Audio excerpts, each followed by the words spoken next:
यो 15 इन्चको स्पिकर हो र आज हामी यसलाई रिपेयर गर्दैछौँ। एक्चुअलीमा यहाँ चाहिँ 15 इन्चको स्पिकर हुँदा पनि यहाँ 200 वाटको कोइल मात्र लगाइएको छ, खासै धेरै वाटको कोइल छैन। यो मेबी जेबिएलको समथिङको कुन चाहिँ हो, तपाईँ देख्न सक्नुहुन्छ। यहाँ यसको नम्बर पनि रहेको छ, सर्टिफाइड कम्पनी भनेको छ।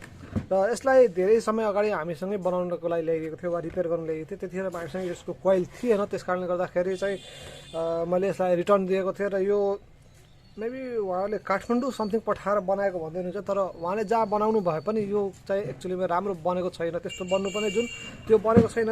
र कसले बनाउनु भएको काठमाडौँमा त्यो चाहिँ अब मलाई थाहा छैन, तर उहाँले जे बनाउनु भयो त्यो चाहिँ यस्तो छ।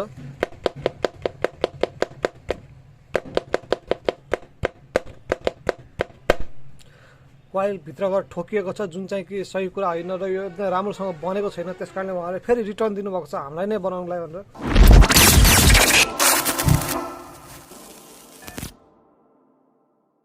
हामी बुटोलमा छौँ। हाम्रो चाहिँ बुटोलमा राना इलेक्ट्रोनिक्स एन्ड इलेक्ट्रिक्स भन्ने सप रहेको छ, जहाँ चाहिँ हामीले चाहिँ यो रिपेयरिङहरूको काम गर्दछौँ। चाहे त्यो स्पिकर होस्, इन्भर्टर होस्, वेल्डिङ मसिन होस्, एनिथिङ इलेक्ट्रिकसँग सम्बन्धित सबै कुरा हामीले गर्ने गर्दछौँ। सो यदि तपाईँहरूमध्ये कसैलाई थाहा छ यो कहाँ बनेको हो भने एक्चुअली यो भिडियोलाई उहाँसँग सेयर गरिदिनु होला र भन्नु होला कि यो बनाउने तरिका होइन भनेर। र तपाईँसँग कुनै पनि समस्याहरू छन् इलेक्ट्रिकसँग सम्बन्धित भने तपाईँले चाहिँ हामीलाई कन्ट्याक्ट गर्न सक्नुहुन्छ। राना इलेक्ट्रिक्स एन्ड इलेक्ट्रोनिक्स भन्ने हाम्रो युट्युब च्यानलमा गएर सोध्न सक्नुहुन्छ, आफ्नो समस्याहरू राख्न सक्नुहुन्छ। र यदि कुनै सामान पठाउन चाहनुहुन्छ भने पनि एड्रेसहरू त्यही तपाईँले पाउन सक्नुहुन्छ। त्यहाँबाट हामीलाई सेयर गर्न सक्नुहुन्छ आफ्नो सामानलाई, हामी बनाएर तपाईँलाई रिटर्न गर्न सक्दछौँ। र यसमा लगाइएको जुन पेपर रहेको छ यो ओरिजिनल रहेको छ, यसको आफ्नो पेपर ओरिजिनल पेपर हो। प्लस यसमा चाहिँ तपाईँले जुन देख्दै हुनुहुन्छ साइडको बोर्डर, यो पनि यसको ओरिजिनल हो। यहाँ तपाईँले स्पाइडर मेबी देख्न सक्नुहुन्छ वा सक्नु हुँदैन।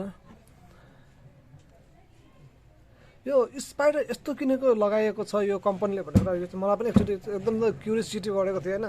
यो स्पाइडर खासै यस्तो किसिमको नलाउनु पर्ने हो, यो एकदमै धेरै यसको हाइट कम छ। यो हाइट कम भएको हुनाले पनि यसले चाहिँ कोइललाई धान्दैन, तल जानबाट रोक्न सक्दैन। मेबी मलाई जहाँसम्म लाग्छ यो चाहिँ अग्लो हुनुपर्ने थियो, तर अब कम्पनीले बनाएको र त्यस्तो कम्पनी हो जुन चाहिँ कम्पनीको अडियो क्वालिटी एकदमै धेरै गजबको हुन्छ, राम्रो हुन्छ। र यसले बनाएको कुरामा मैले चाहिँ कम्प्लेन गर्न चाहिँ मिल्दैन, किनकि म त्यति धेरै एक्सपर्ट पनि होइन, कम्पनीलाई नै च्यालेन्ज गर्न सक्छु होइन। तर जे होस् तपाईँ देख्न सक्नुहुन्छ यो जेबिएलको, र यसलाई हामी गर्दैछौँ रिपेयर।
तपाईलाई पनि कुनै समस्या छ स्पिकरको एम्प्लिफायरको अनि यो तपाईको इन्भर्टरको प्लस डिसी वेल्डिङ मसिनहरुको पनि कुनै समस्या छ तपाईलाई बनाउन चाहनुहुन्छ भने तपाई हामीसँग कन्ट्याक्ट गर्न सक्नुहुन्छ।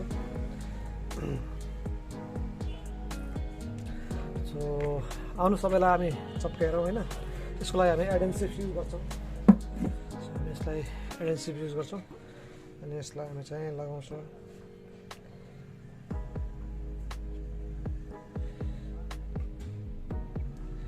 अब यो एडेन्सिभ लगाइसकेपछि यसलाई चाहिँ लोड दिनुपर्ने हुन्छ। लोड दिएन भने फेरि यो रासले बस्दैन। सो यसलाई हामी लोड दिनको लागि